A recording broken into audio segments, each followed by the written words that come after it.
There. Welcome. Welcome, everybody, as you are coming on into the room.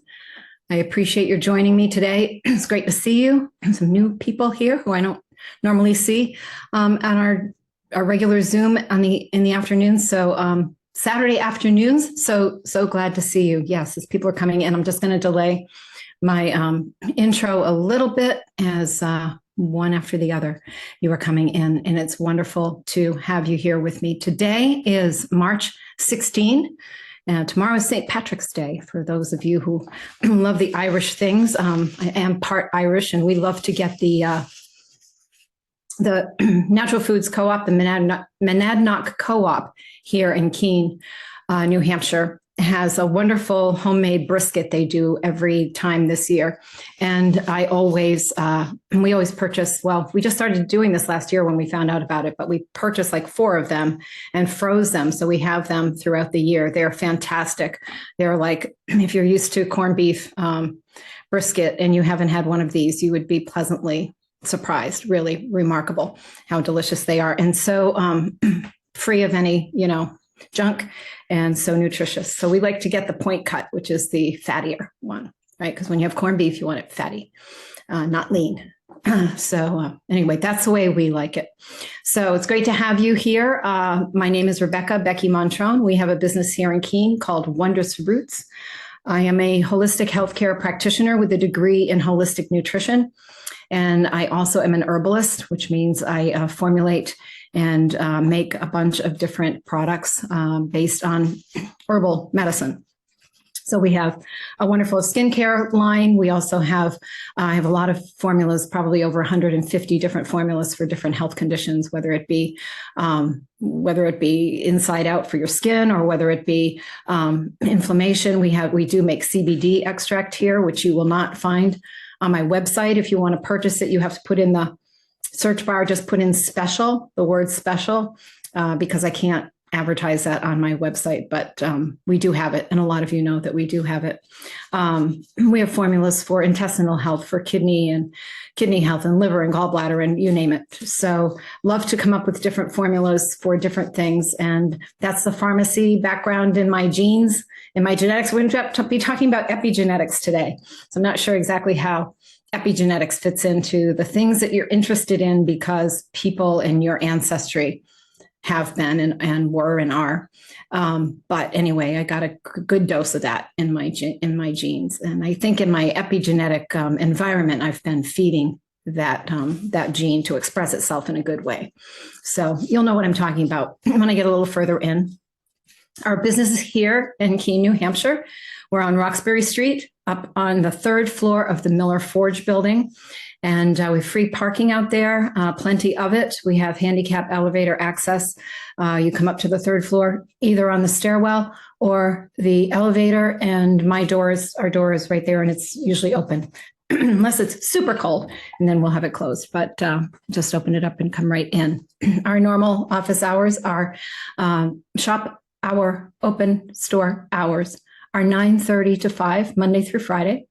You can reach us here at 603-439-2603. And you can also reach out to me from either of my websites, wondrousroots.org or shopwondrousroots.com. And those emails come directly to my private inbox, and I'm the one who sees them and answers them.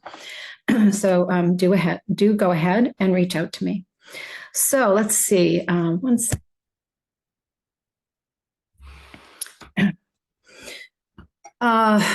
Talked about epigenetics in many different contexts throughout these programs, and going back throughout my radio programs. I've been doing a Saturday program pretty much every Saturday since 2015. I started out at WKBK in Keene here at a Monadnock Broadcasting Group, and have since continued on. I really love doing it this style for most reasons. I miss my local audience, people who don't go online and who don't do YouTube and things like that, but love to listen to talk radio.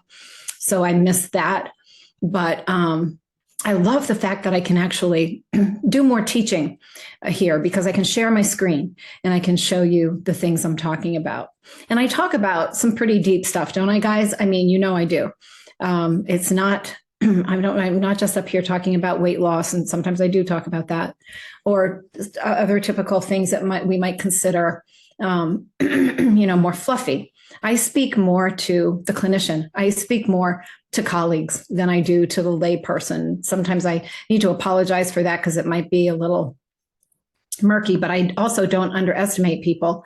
And the people who I work with and who you all here with me today, and many of you who will be listening and viewing later on via Rumble or YouTube, are people who are already self-educated in this stuff. You're people who are tuning into me because you have the same interests I do. And so I think of you as colleagues as well. So this is a presentation that I was asked to speak for a conference of a compound pharmacy group back in 2015 at a conference in Chicago. And so I chose epigenetics as my 1 hour talk. And so this is that presentation. But of course, I learned a lot over the years since 2015. It's almost been 10 years. But a lot of these things still hold true. There are things that I've talked to you before about, and where there are some things to add in, I will do that. I do want to say, I'm talking about epigenetics with regard to two different health concerns, big ones, cancer and Alzheimer's disease. But this presentation is not tell everything you know about these things, Becky. Like what you're going to hear is not everything I could say about how we treat cancer naturally or Alzheimer's either. But it's it is still pretty in-depth. And I want to go on and do probably a program on cancer, maybe kind of go through each thing I use with people who have cancer and why. And a lot of times when I work with cancer people, they're taking so many things, and I'll say, you don't need everything that we know is good to fight cancer, but you need something to fight cancer that addresses each vulnerability as we know it. And of course, those things are always changing too, as we learn more. But anyway, so I love talking about both topics, but this one is talking more to epigenetics itself.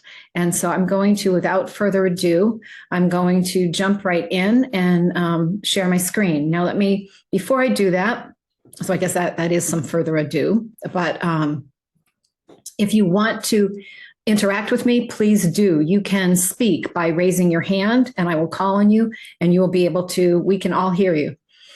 If you want to instead type it in, you can go to the chat or the Q&A, and you'll see those along your screen, whatever device you'll see. I'm not sure on mine, it's on the bottom, but once I share my screen, it'll be on the top, and I'll keep my eye out for that and answer your questions. Or you might have something like I'm talking about something, and you're thinking about somebody you know with a health problem, and you might want to extrapolate on that as it relates to something. So just it's a free for all. So don't feel like you're interrupting or that I'm not going to get through my presentation. If I run a little over, I can now, because this isn't radio and I don't have to keep anybody's schedule but mine and yours. So, okay, I'm going to share my screen.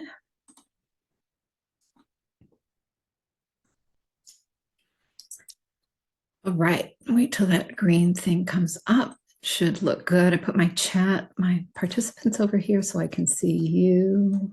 Just got to rearrange my desk a little bit. And then also the chat. Okay.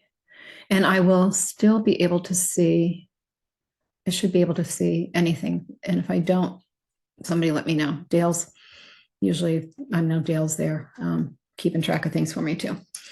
Okay, so outsmarting our genes for a happier, healthier life, I call this. I think I'm going to broaden it out a little bit more.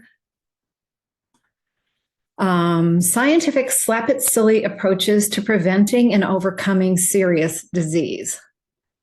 And I think I will actually for a second go to my, well, no, I'm just going to say it because I know what I said forget it. I'll go back to that. Okay, so I'm screen sharing. You know, we're kind of led, we are led into this sort of what I call fear-based medicine, okay?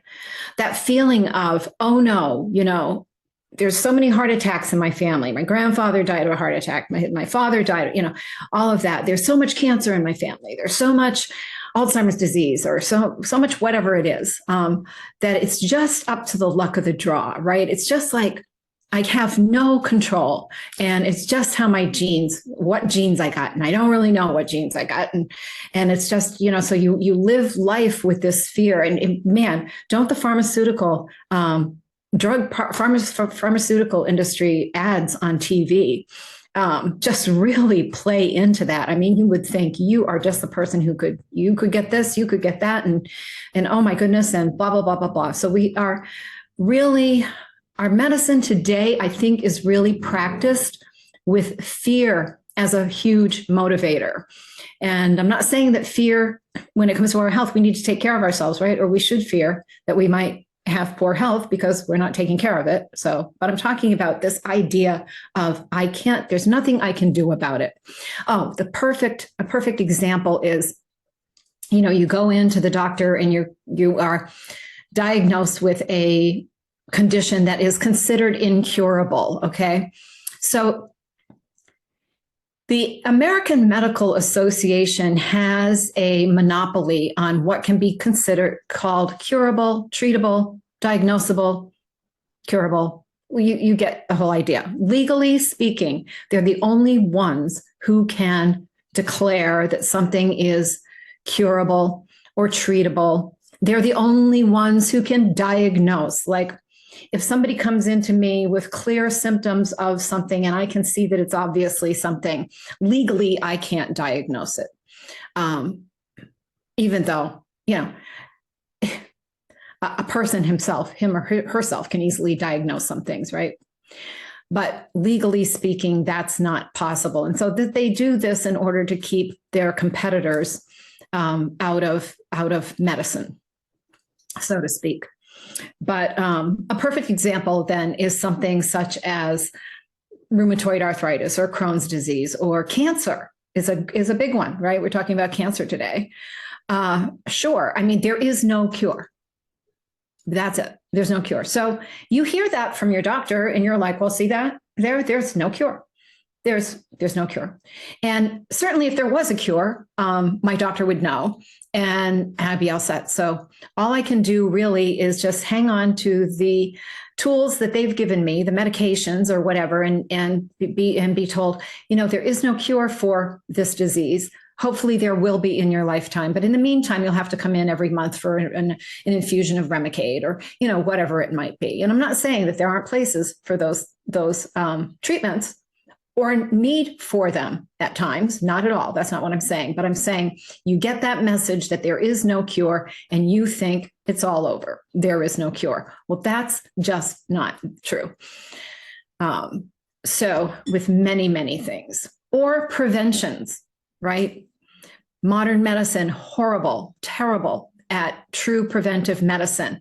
Preventive medicine in the vernacular of mainstream medicine today is screening, right? Colonoscopy, mammogram, that kind of thing. Laboratory tests, that falls under their umbrella of preventive medicine. Well, it does not prevent anything, right? It just tells you that things you're not preventing are happening if they are happening. So my approach here and my colleagues around, you know, the world, people who think like similarly, we are all about true prevention. Like, Becky, why haven't you seen a doctor since 1997? Well, if I need a doctor, I will hire one for what I need a doctor for. But I don't need a doctor to keep me healthy. In fact, I have a lot of clients who go to doctors and go to your doctors, and I'm not saying you shouldn't, but you have to kind of be very firm when it comes to certain things that are supposedly for your health that you don't think are for your health, and you get pushback on that. Anyway, Fear-based medicine. Now, I have a picture here of Angelina Jolie, and it's been lovely looking at her because she is totally drop dead gorgeous. We would all agree. But in the news, you would remember that Angelina Jolie, when it comes to health, is quite well known for having had preventive mastectomy. So her mother had the BRCA1 gene mutation. And the BRCA1 gene mutation does result in a much higher incidence of breast cancer. And I'll explain a little bit more about that in a second. So what she did, because she's unaware of epigenetics, was she went for a very radical prevention of getting breast cancer. And that was to have both of her breasts surgically removed. She later opted to have an entire hysterectomy with her ovaries, her uterus, the whole 9 yards. Now, you go to my next slide here. Could just take a little divot down into epigenetics. This is a really short explanation of epigenetics, description or definition: the study of changes in organisms caused by modification of gene expression rather than alteration of the genetic code itself.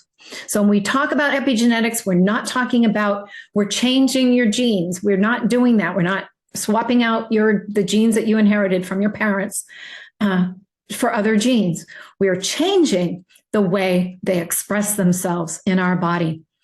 And when we know we can do that and we do it, we can take a very poor, when I say expectation based on maybe our family genetics, to a totally different place.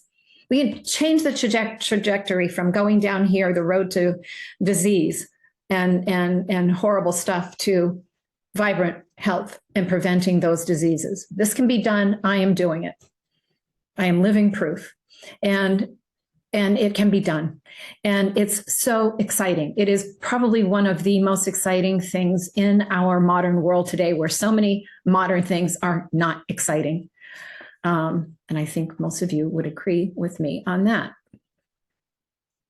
So here we go. Angelina Jolie had the BRCA1 gene mutation.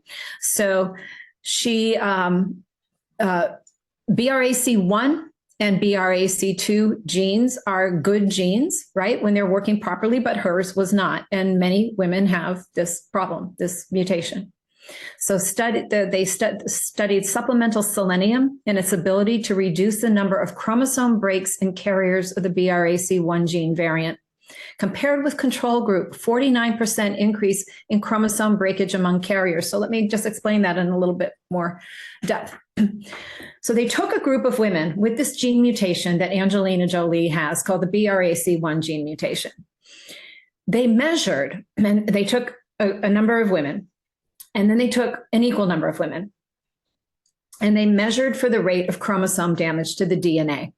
And it was 49% higher in this group with the BRCA1 gene mutation. And that is the reason for fear, right? You're like, whoa, that's huge. If I have that gene, if I'm a gene carrier for that mutation, I need to do something drastic. I just saw my mother die. I witnessed my mother die a horrible death with breast cancer, whatever. I don't care. I'm going to do this drastic surgical mutilation to prevent getting cancer. But this is what they found.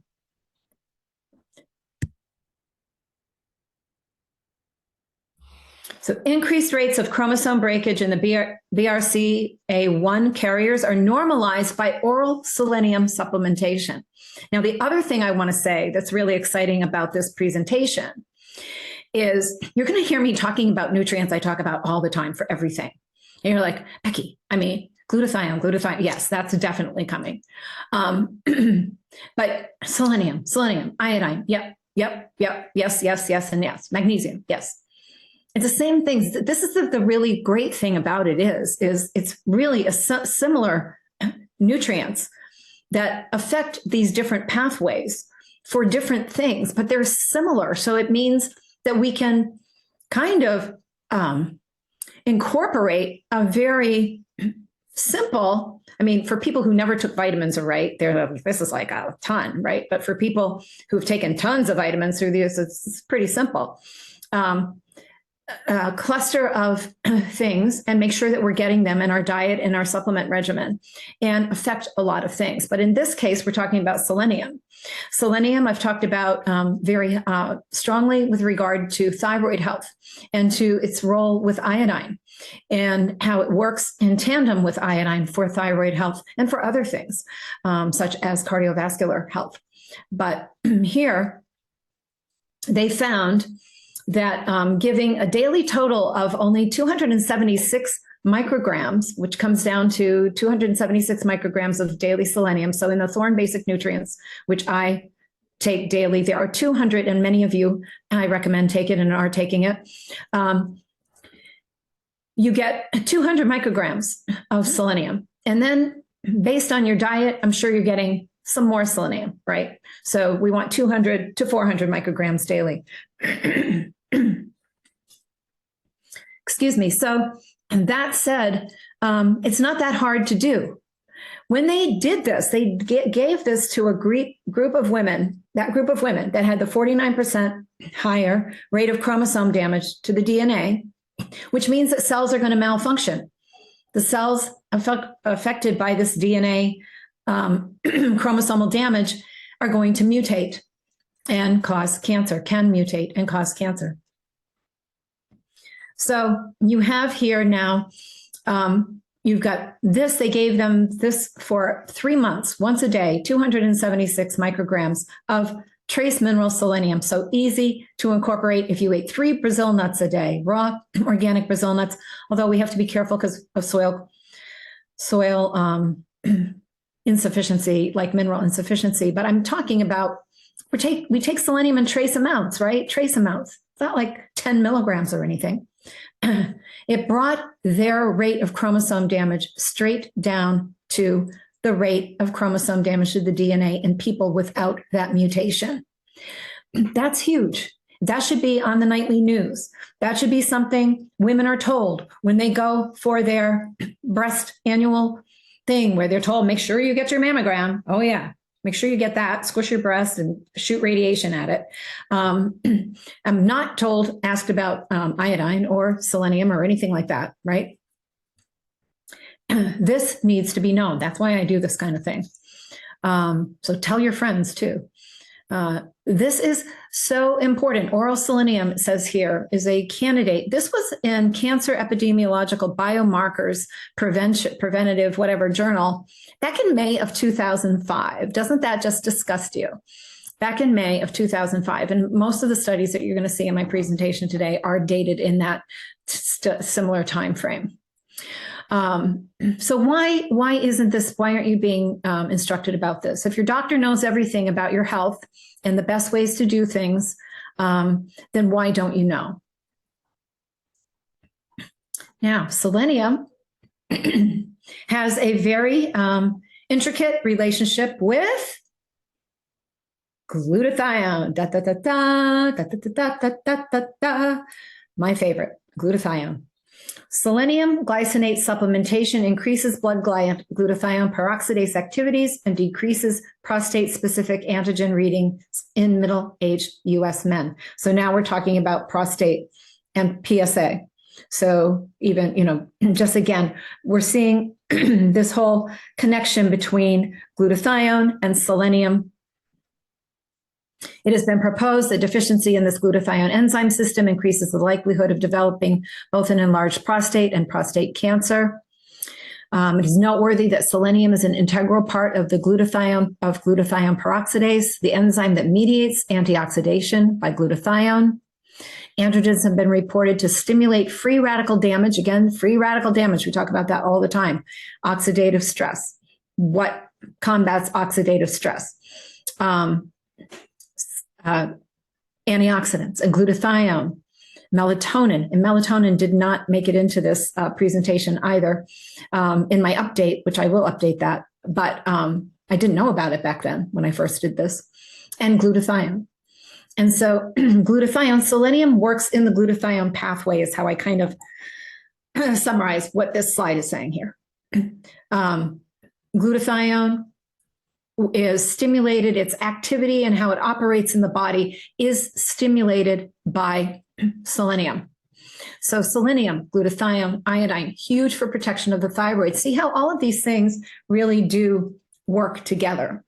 See, similar things that we use for one thing are protecting us from another. That's the really good news. Given the natural decline of glutathione levels with aging, it is suggested that androgens induce pro-oxidative stress, which, unopposed by a weakened glutathione system, contributes to the development of prostate cancer. So what do? We go, oh, androgens. So a guy ends up with prostate cancer and he gets slammed with hormone shots. Get rid of all of your, or he gets castrated if he chooses to go that way.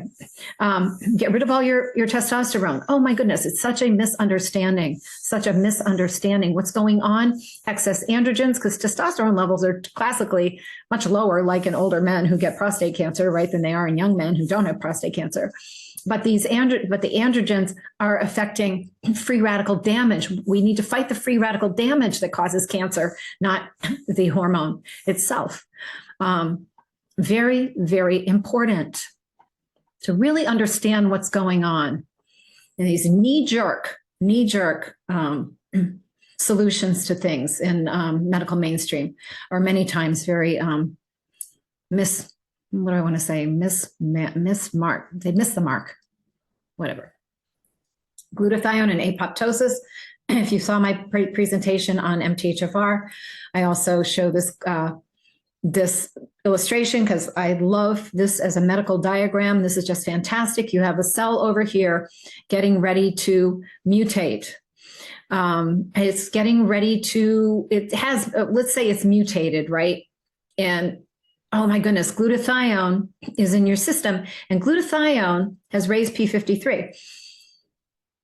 P53 is a gene that is very important for tumor suppression, and it's what's not getting raised when women have the BRCA1 gene mutation. That's the problem.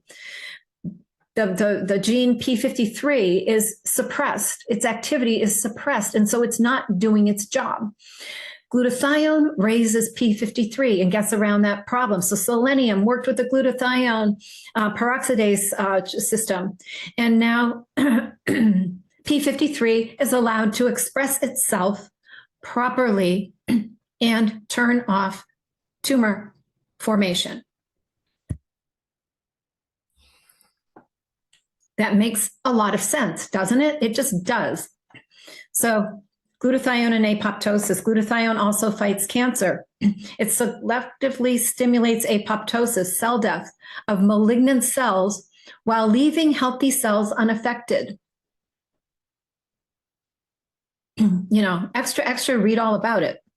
It does this by regulating the tumor suppressor protein P53. Under normal conditions, the P53 protein senses DNA damage in a cell and slows the rate of cell division, giving the cell time to repair itself. If the DNA cannot be repaired, P53 tells the cell to kill itself. Apoptosis. Treatment with glutathione may reverse the cancer process.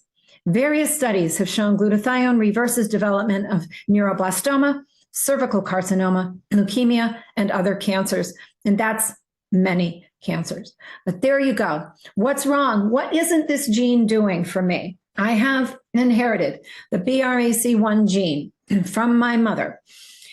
And I'm fearful. I have a 49% higher chance of getting breast cancer. What does BRCA1 do that it's not doing because mine is mutated? It's not raising tumor suppressor protein P53. What raises protein P53? Glutathione. What helps glutathione work in the system? Selenium, glutathione, P53, boom. Now that cell is told, we are going to come over there and try to help you repair yourself, says glutathione and P53.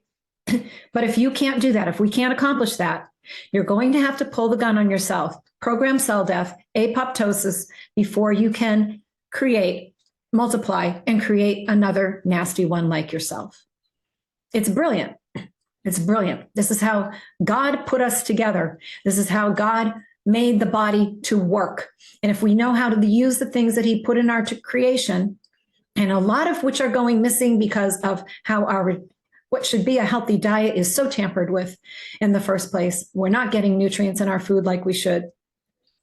And this goes way back, and it's just getting worse and worse and worse. But if we know how to use those things that God has provided to heal and restore and prevent disease in the bodies that he created, then we have so much more power than we think we do. Glutathione, DNA supervision, again, Dr. Kathy has asked, do I suggest selenomethionine or citrate? I like the methionine, and I don't like the citrate because of the source, where they source the citrate. In fact, I bought a bunch of selenium citrate from Pure Encapsulations that I'm not going to sell. I think I don't know if I've got 12 or more bottles that I need to send back, but I won't do it because I found out where it's sourced from, and I can't remember what the source is, but it's not something I like. And I like selenomethionine because methionine works in that whole methylene pathway, Kathy. So I like the selenomethionine myself, but then I don't like citrate for that reason. So yeah, good question, by the way. Now, this is, can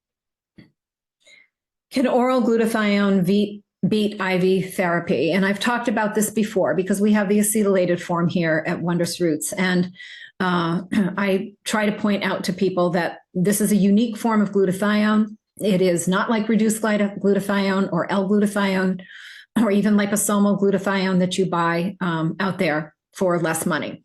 And that's because those forms, liposomal is pretty good. It tastes pretty bad.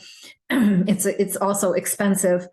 But it would be second runner up to acetyl glutathione. But the acetylated glutathione, the acetyl molecule, protects the glutathione from the stomach acid.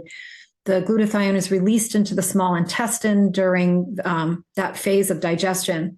And over time, the glutathione is converted to reduced glutathione, which is a form the body uses. But if you swallow a reduced glutathione capsule, it does you no good.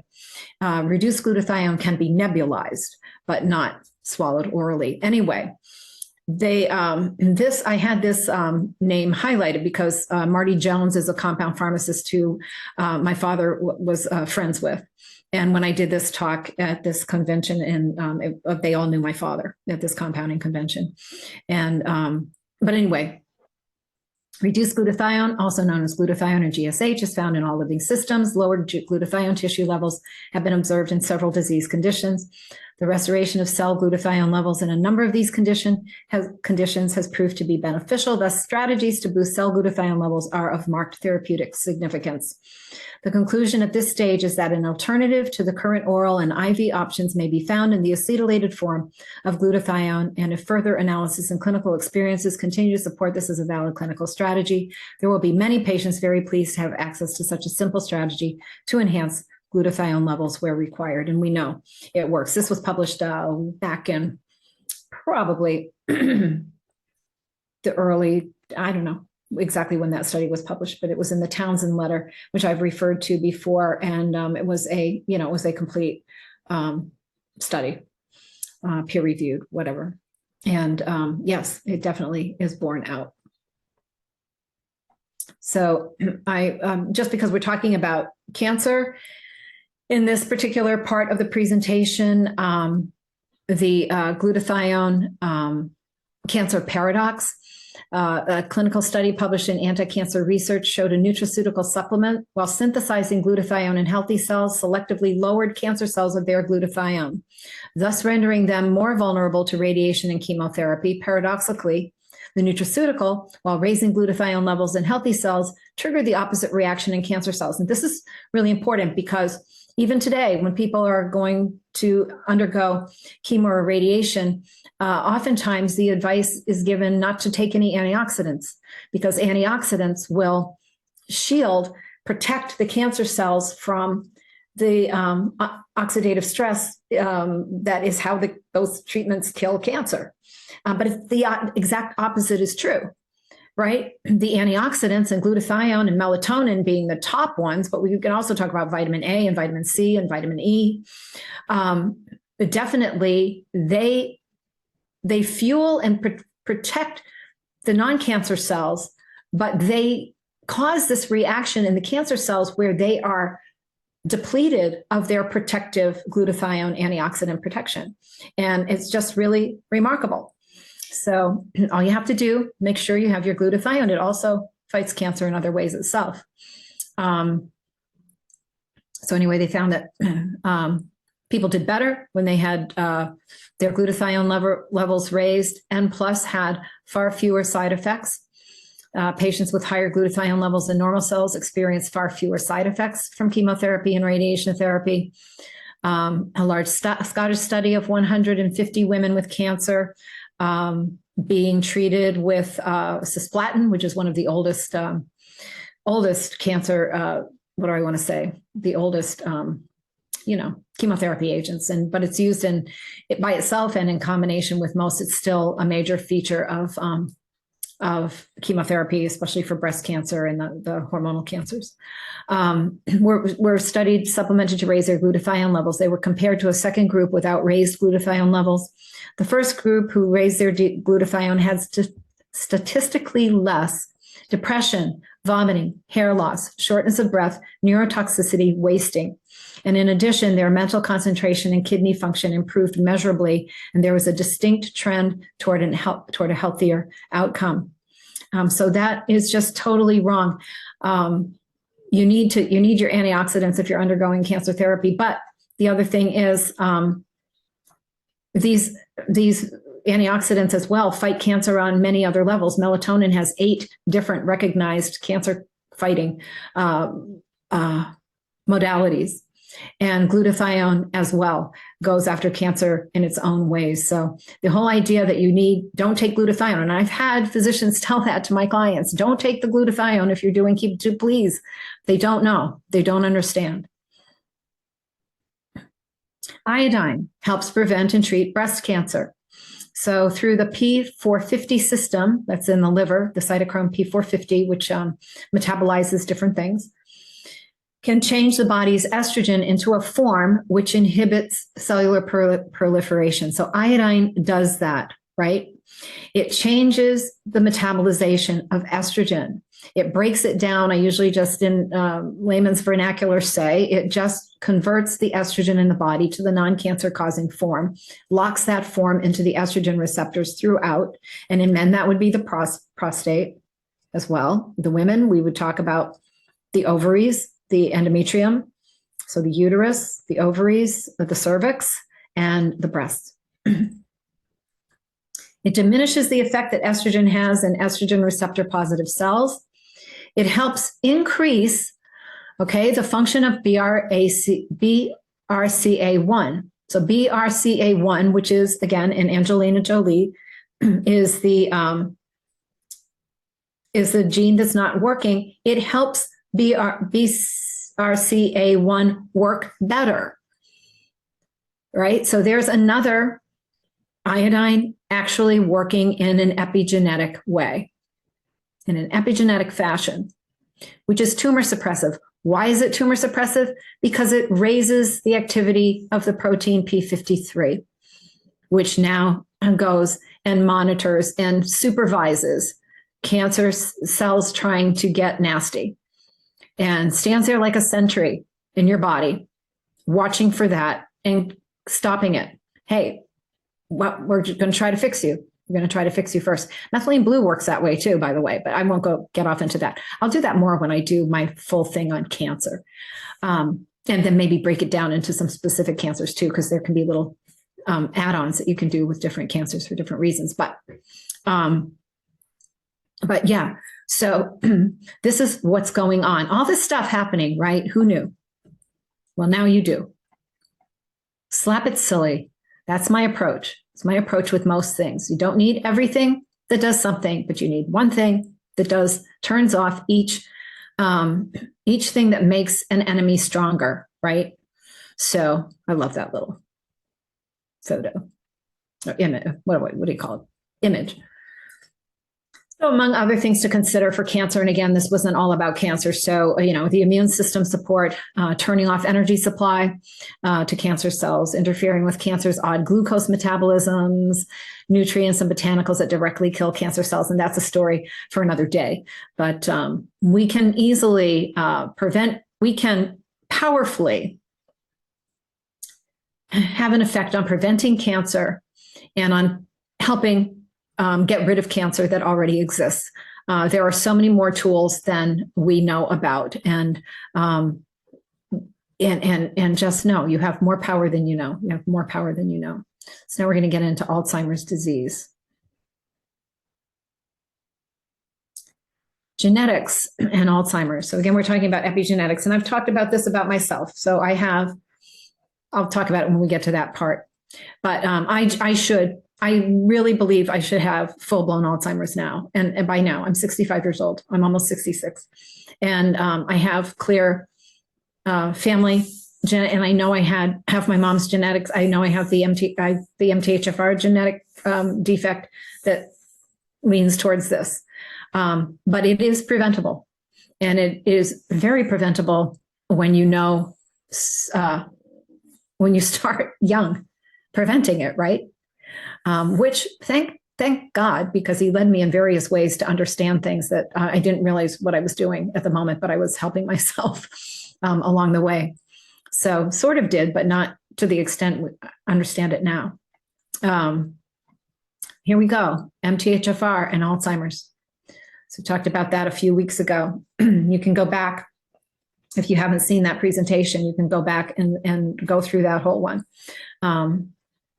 On Intro to MTHFR, but association of methyl tetrahydrofolate reductase polymorphisms with susceptibility to Alzheimer's disease. And it says here, genetic analyses did not indicate a significant association between the C677T mutation and Alzheimer's. However, the genotype prevalence of the missense variants MTHFR A1298C was significantly different between patients and controls. That's what I have. I have two gene, homozygous, both inherited a defective gene of both of my parents. My father, there's no Alzheimer's in his family that we know of, but I got a defective gene in the A1298C from him too. And says here, the MTHFR A1298C polymorphism is a possible risk factor for Alzheimer's disease. So there we go. Then I have there, Becky's MTHFR defect is right here, the lowest red one right there, MTHFR A1298C. In living color, epigenetic changes in Alzheimer's disease, decrements in DNA methylation. Let's see here. Where we are on time. I won't read the whole thing, but anyway, here we say, collectively, these findings suggest epigenetic dysfunction in Alzheimer's disease vulnerable neurons. What do you have to do? You have to protect them. You protect them by fixing your genetic DNA methylation, right? So how do we do that? Sulfur. We get our methionine and our cysteine, now converts to acetyl-methionine, and then make sure we're getting folate and B12 in active forms, B6, the rest of the B complex. And then we can come right in and also take glutathione, acetylglutathione, which is the whole idea, the whole purpose of this methylation pathway cycle is that we can crank out these methyl groups. And the whole thing is that we raise glutathione levels and we can just take glutathione. So this is wonderful. This is wonderful. This is shout it from the rooftops type information. And why don't they know this? Why don't the doctors, the geriatric specialists know? Why aren't the people in the nursing homes getting given the proper things instead of all of these drugs that don't work and have side effects? It is disgusting. It's disgraceful. It's disgraceful. Because if I can find this stuff, anybody can find it, right? You can find this stuff on PubMed. So anyway, supporting methylation, we talked about that in the MTHFR presentation. Methylfolate, methylcobalamin, blah, blah, I just talked about it.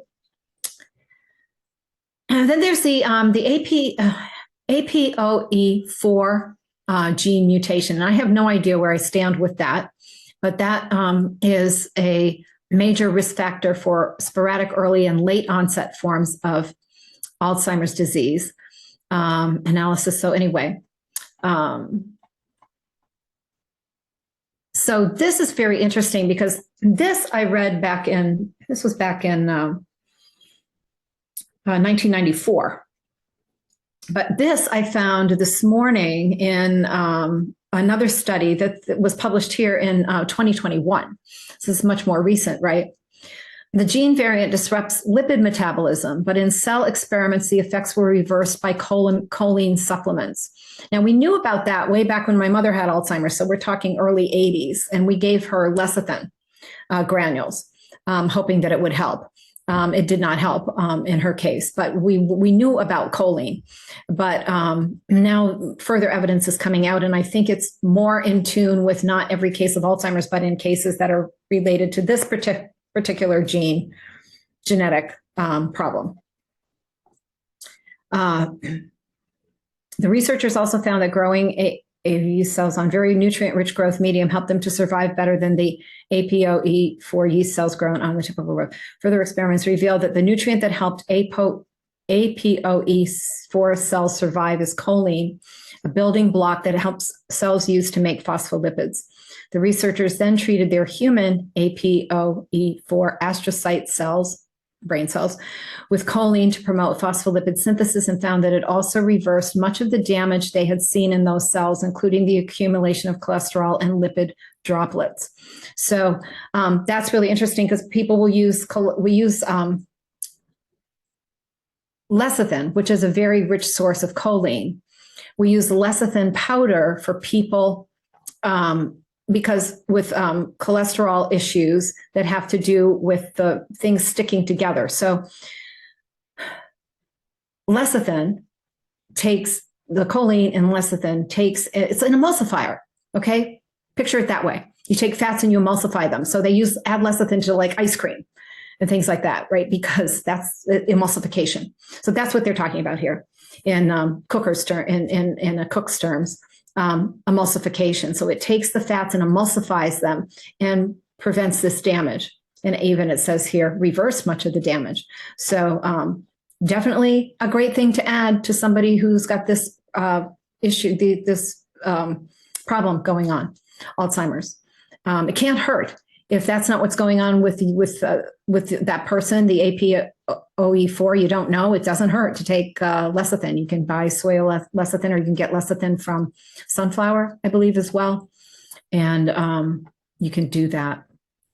There's a huge serotonin connection with Alzheimer's disease.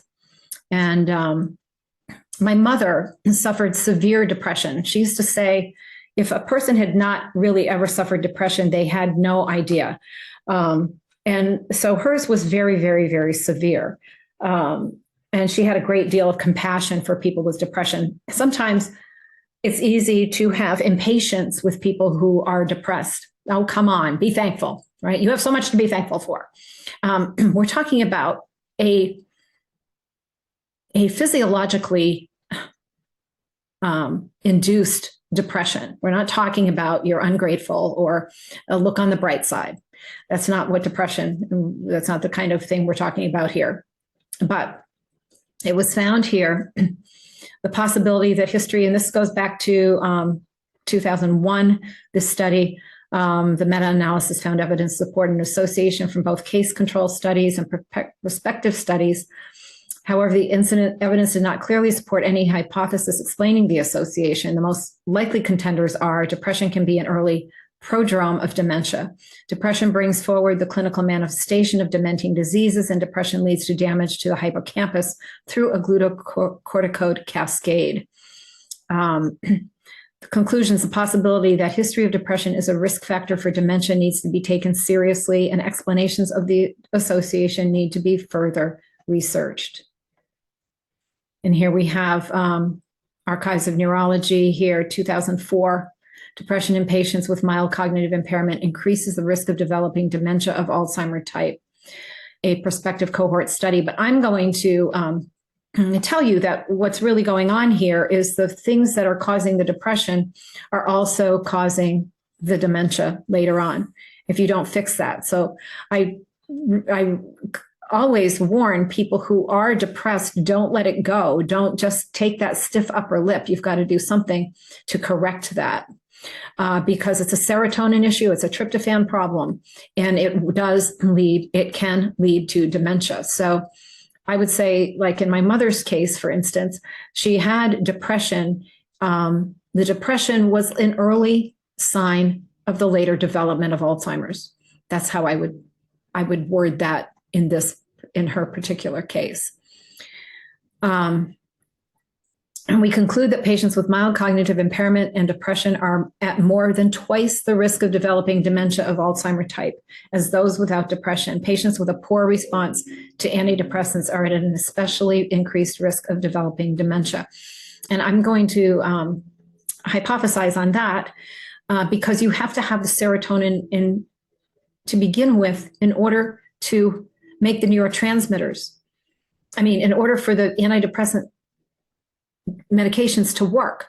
What happens with MTHFR defect is we don't make the neurotransmitters properly. What also happens is that if you don't make the serotonin to begin with, yes. Okay, so do you see? So they have a poor response to antidepressants. Why? Because they don't have the neurotransmitters in the first place. Why? Because they have genetic issues here that need to be addressed through the wonderful blazing new frontier of epigenetics, which we do with nutrients.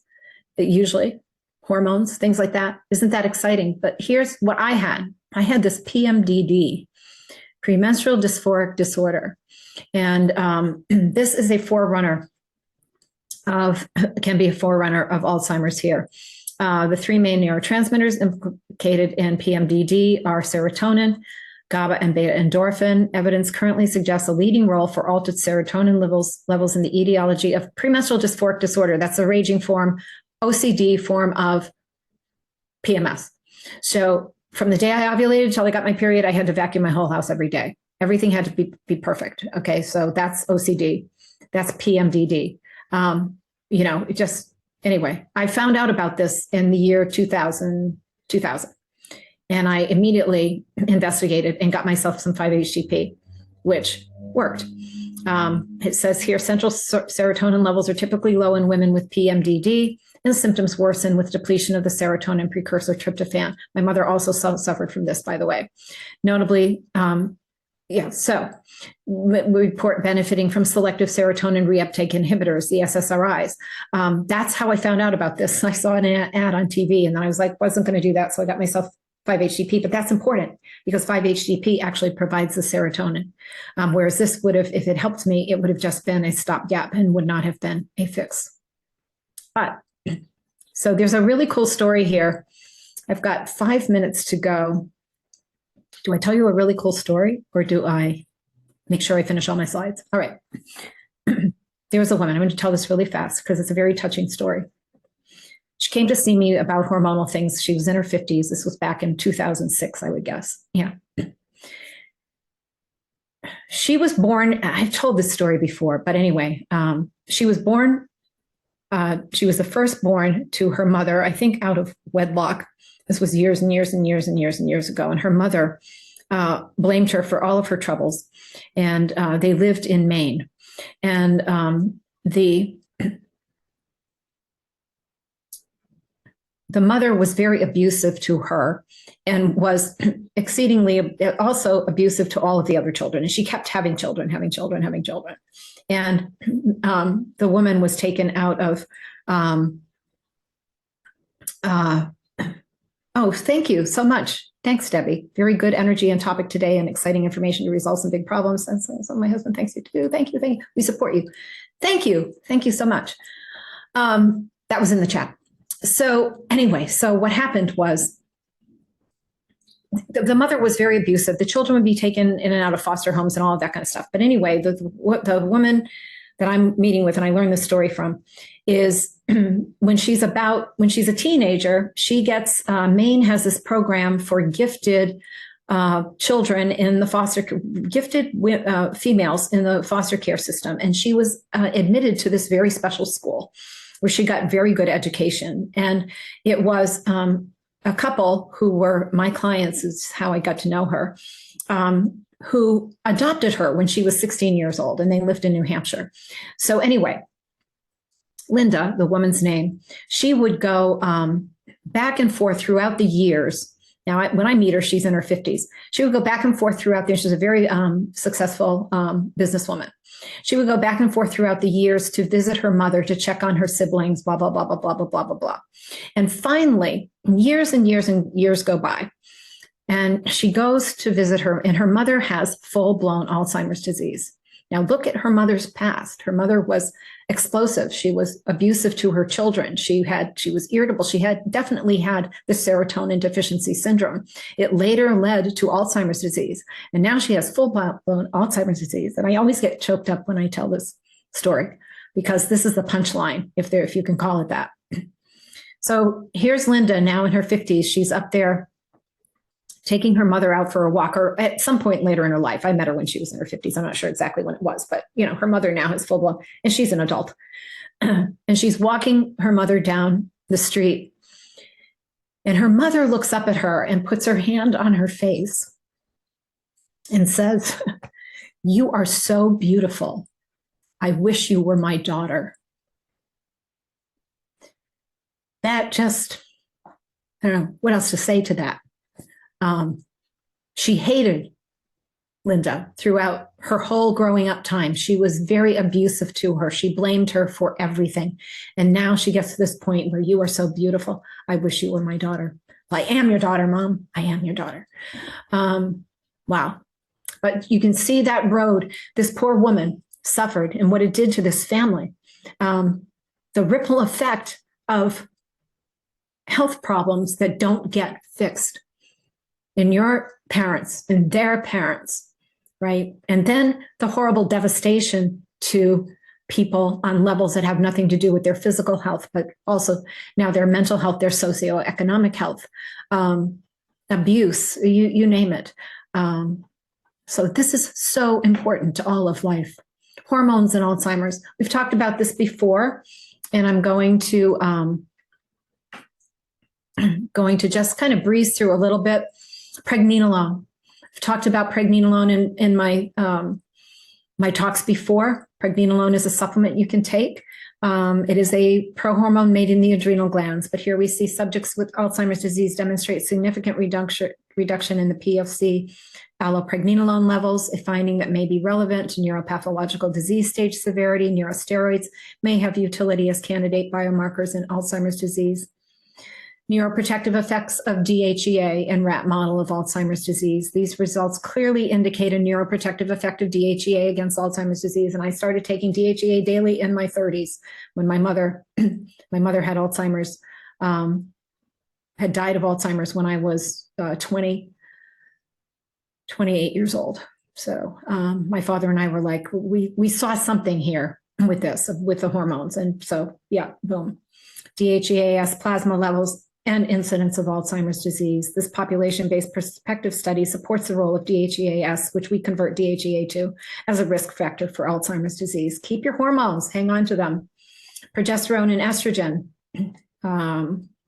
So do your bioidentical hormones. Your DHEA cascades into progesterone and estrogen and testosterone. Mitochondrial energy and Alzheimer's disease. Mitochondrial dysfunction. I've called myself the mitochondriac, right? Mitochondrial. We start making less mitochondrial energy at age 30. That or thereabouts. We need to keep up our mitochondrial energy. There are different nutrients you can do it. CoQ10, NAD, from vitamin B3. I really love methylene blue, mitochondrial alterations in Alzheimer's disease. Morphometric analysis showed that mitochondria are significantly reduced in Alzheimer's disease. The relationship between the site and extent of mitochondrial abnormalities and the synaptic alterations suggests an intimate and early association between these features in Alzheimer's disease. People, start your prevention early. Start it young. Methylene blue, huge. Methylene blue. I added this one this morning. and its compounds are investigated for the potential benefits in the management of Alzheimer's disease. It's widely seen, blah, blah, blah, blah, blah. We've talked about that before. Methylene blue is huge on mitochondrial energy to the brain, primarily, or first, I would say. It favors the brain first, although it's good for mitochondrial energy all over, and it fights Alzheimer's in a multitude of ways, demonstrated in a study just in 2019. But this was printed here in 2023, not about that study, but this is just more evidence, right?